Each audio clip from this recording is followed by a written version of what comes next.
always. So the medical industry, as we know, came through the experimentation on the African woman and the African male. From 1619, if we could relate to that date, as to the introduction of the African people under British colonial rule, aka slavery. And for the last poem that Sister Marian just spoke of about right, and the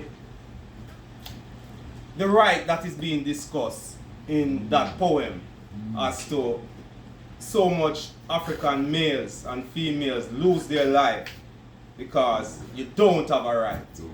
1619 to December 6, 1865, that transition as to 2024 transform slavery into slavery as punishment for crime, linked to neither slavery nor involuntary servitude, except as punishment for crime whereof the party shall have been duly convicted, shall exist in the United States or any place subject to their jurisdiction.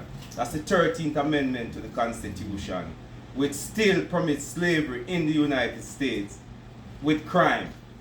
And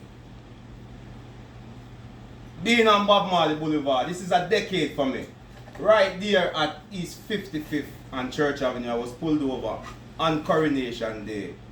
And that pulled over brought me forward into the institution at Medgar Evers College. And I completed my studies in 2018 in public administration. And after that, I became my mother's caregiver. And this is the full circle as to dementia and my war on dementia.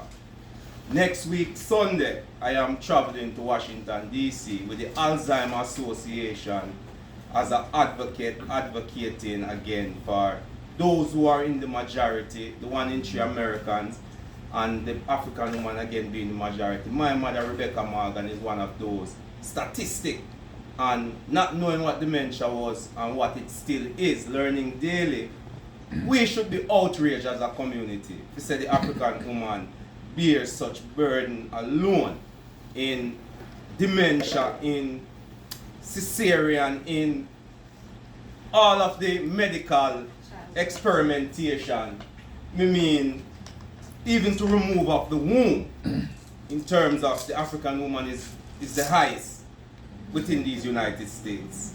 And the impact of that on the brain, it's still unresearched. Most of the medical research are not speaking of the African woman. So this was sent to me to prepare me to go and speak to my Congressman Hakeem Jeffries to advocate for the Alzheimer's Association, which is supposed to provide services to our community.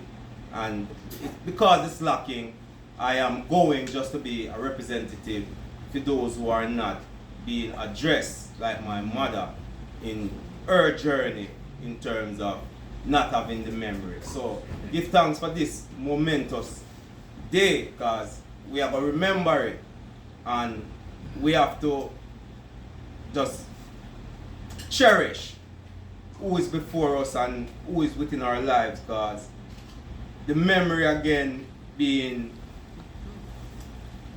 outsourcing, everybody have put things in the cloud and on the phone. We have to really take a stock to the importance, not just nutrition, but I mentioned the other medical issues where the black woman, she's highest to get the C-section, she's highest to get the hysterectomy.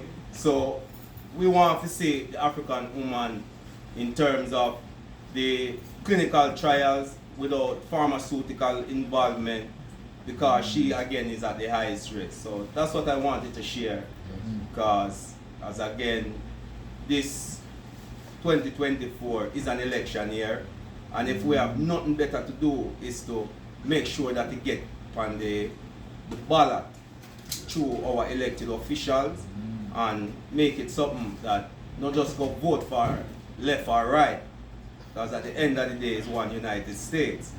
So just make advocacy be a part of, even in your workplace, we can be advocate for the African woman. Blessed be.